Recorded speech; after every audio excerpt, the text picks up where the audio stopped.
Hey gang, this is a special kind of supplemental video that I'm putting out just for those of you who are reading my blog and that are, either people who bought lessons from me or that are considering, if you're reading my blog, you're probably considering getting lessons from me.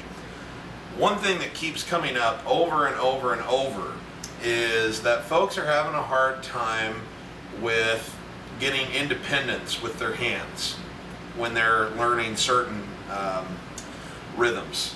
And I believe it's more of a rhythmic problem than a note problem, but what I really think is happening is that people are feeling overwhelmed because they're trying to play the right chord, they're trying to play the right notes, and they're trying to learn two different rhythms in each hand.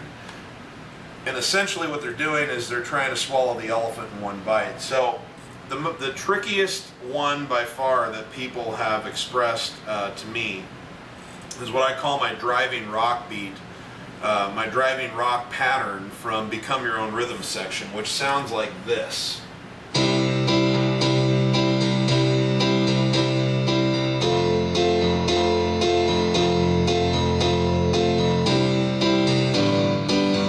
Okay.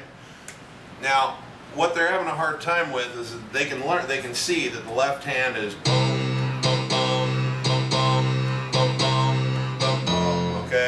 see that the right hand is, but putting those two together is really freaking them out, and I don't blame them. I'm so far removed from when that was a problem for me that sometimes I forget how much I struggled with that very same thing back when I was getting started. So I was racking my brain about what I could do to help you learn this, and of course I should have just talked to my wife right out of the chute, because she came up with a genius answer. So what I want you to do is don't play the piano. I want you to play your lap. Okay? What I just want you to do is you're going to use your hands like this. No fingers. We're not working on notes. All we're working on is a rhythm. So here's what I want you to think about, okay? Here's your right hand. Here's your left hand. I know it's reversed for you and I apologize, but think about it, right and left. You start doing this.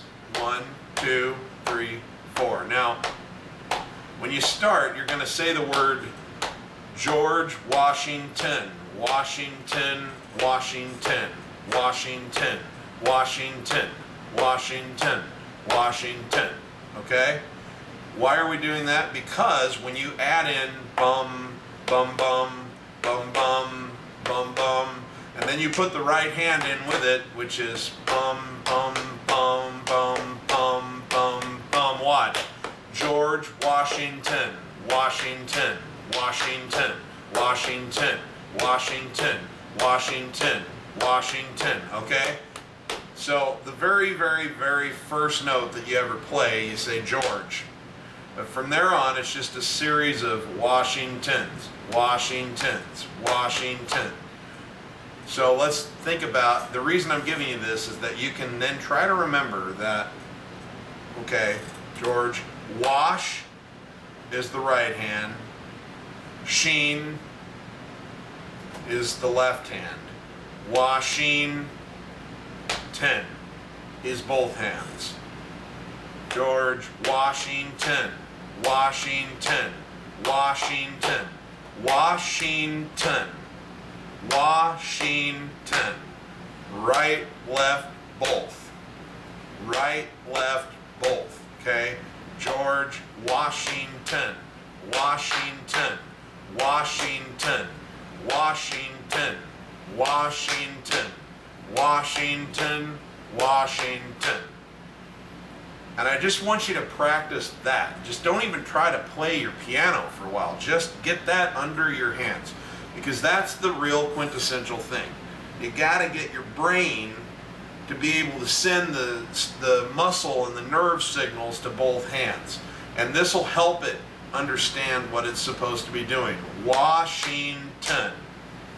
Wa on the right, sheen on the left, ton, both. Okay? And then gradually pick up speed. And when you get to the point where you can just sit down with a no-brainer and go, George Washington, Washington, Washington, Washington, Washington, Washington, Washington, Washington, Washington, Washington, Washington.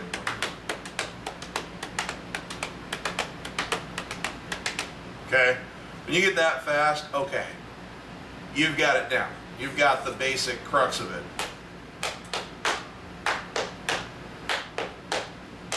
Okay?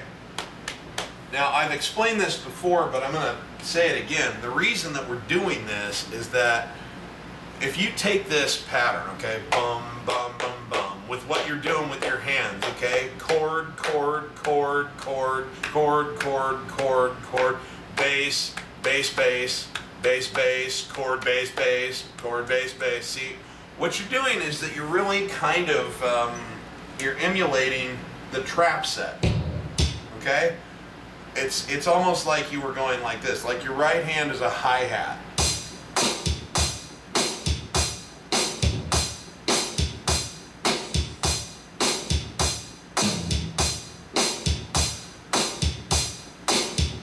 Okay? And, you know, then at some point if you wanted to, you could play eighth notes and it'd be...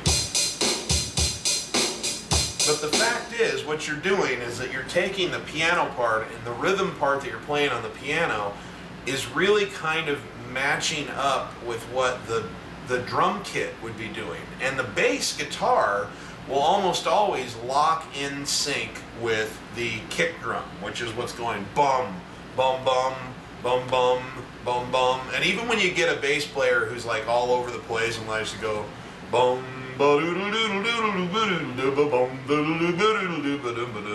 even those guys, they'll noodle all over the place, but they'll always come back to bum, bum, bum, and they'll be on the root or the five or some really important note on and match up right with that kick drum every time. So what you're doing is you're taking the bass guitar and the drums and turning it into a piano lick.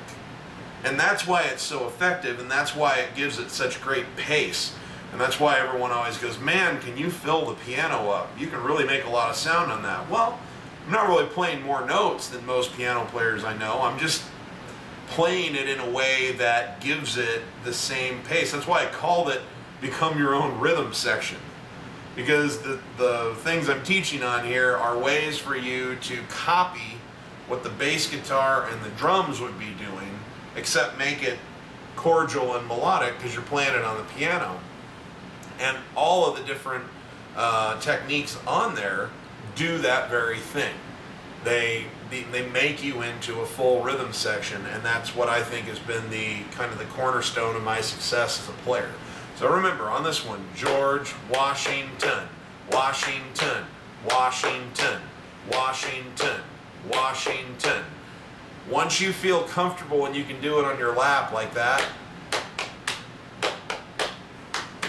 then come to the piano, and rather than trying to play the chords and everything, just take like octave C's in your right hand, excuse me, and octave C's in your left hand, and just go George, you know, George Washington, Washington, Washington, Washington, Washington, Washington, Washington, Washington, Washington, Washington, right, left, both, right, left, both, right, left, both, right, left, both, right, left, both, right, left, both, right, left, both, right, left, both.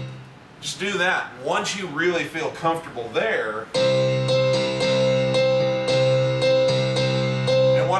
the reason I'm suggesting that is that if you take away your brain needing to think about, am I playing the right notes, and you just, okay, we're just going to hammer away monotone, then at least you're getting your hands used to doing this rhythmic pattern on the piano, that you don't have to think about, am I playing the chord right? And once your hands and your arms and your brain are in sync, and you don't have any trouble going dum dum dum dum dum dum dum dum dum dum, okay? Then you can focus your brain power on playing the chord and changing to a new chord.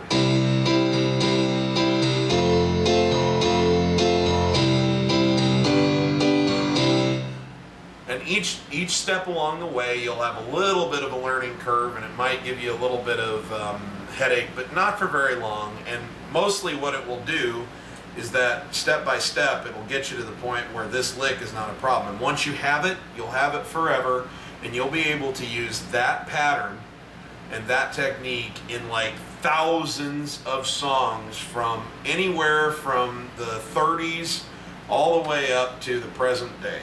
It is an absolutely phenomenal, amazingly useful, versatile pattern. It is the cornerstone of everything I've ever done. And so that is my little tip to you on how you might be able to learn it. I'm not going to add any more in this video, but I will put out videos with similar ideas to help you figure out the patterns, the other patterns, and become your own rhythm section and some other things here in the days ahead. So, but for now, work on this one. I hope that you find that useful and that it makes everything make a little bit more sense for you. And, you know, until then, thank you so much for what you do, not just for the money that you've sent me by buying my lessons, but mostly thank you for having the courage to put yourself out there, because most of you are adults. You know, that's what I love. Most of you are adults, and you guys have decided, you know, that you're not too old to better yourself, that you're going to take the time to try and develop a new skill or to improve upon an existing skill. And man, I wish more people had courage like you do.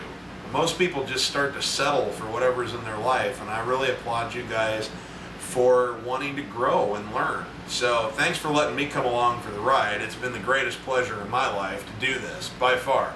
I love to play live, I love all of this stuff, but I have to tell you, nothing in the world is more exciting to me than what I do with you guys every day, teaching you how to unleash the creative genius that lies inside of you. So anything I can think of that'll help with that journey, I'm going to come here and I'm going to share it with you. And again, please keep giving me your feedback, because it's your feedback that keeps shaking my tree, and stuff falls out so that I can, you know, new ideas come falling out of that tree all the time that are useful. And it's your feedback that makes all this work. So thanks so much for being a part of my community, and I'll see you on the next go around.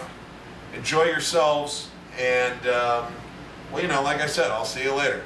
And remember, you're not having fun when you're making music. You're doing it wrong, guys.